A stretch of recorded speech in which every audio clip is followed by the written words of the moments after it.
So today I try something different. I never cook and give a BBC on the same day, but why not? I have a choice to try that, so I'm happy. So please be patient with me.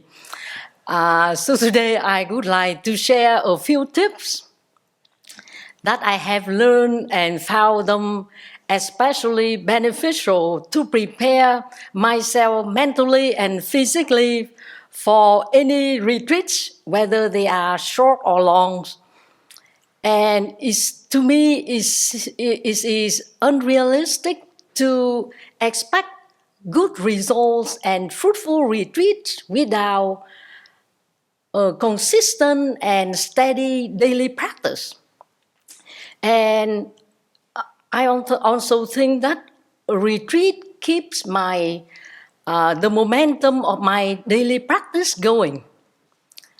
So in my early monastic life, I used to think that whenever I have an opportunity to attend a retreat, I need to work harder and put forth a lot more effort to make progress in my practice. But I soon found out that this style or emphasis did not work well. Instead, I need to approach the retreat with a sense of enjoyment, a sense of ease and relaxation.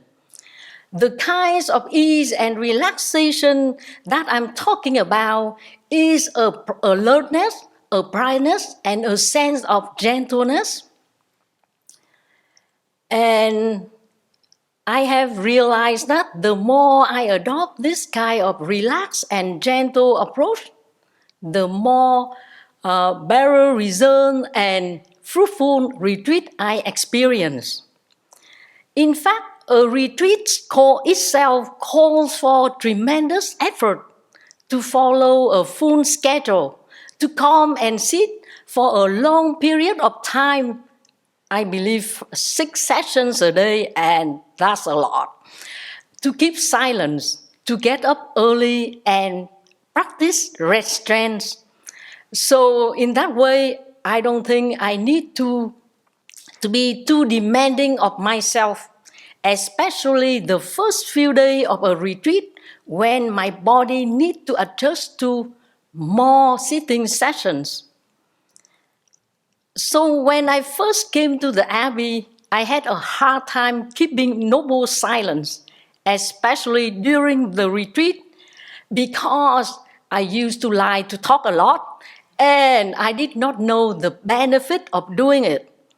Later, I learned that keeping noble silence is really helpful for my practice, because when I keep silent externally, I have a good opportunity to listen to the inner chatter of the mind. And I really noticed that the inner chatter died down quite a lot, and it also helped me reduce continuous verbal proliferation if I like to talk. And after maybe these past few years, I can see the beneficial effect of the retreat structure on my mind. Things naturally begin to settle, especially my mind, when I stop stimulating myself and also stop receiving sensory stimulation, such as not using the internet to check my emails during the retreat unless there is an urgent matter. I learned that how to meditate or how to develop the mind is to learn how to direct our attention skillfully. So whatever my attention turns toward will become reality. If I like, I can direct my attention to the child in the world or to my personal trauma. But I don't think that's the right choice. So it's amazing that reducing or maybe practice self-discipline and self-control help my mind quieter and more settled.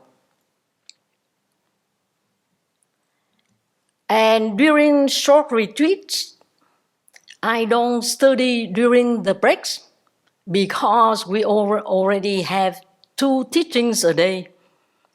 However, I will study during the long retreats, such as winter retreats. I have learned that the purpose of the retreat is not to gain more intellectual understanding or intellectual knowledge. Instead, retreat gives me an opportunity to contemplate the teachings in relation to my experience,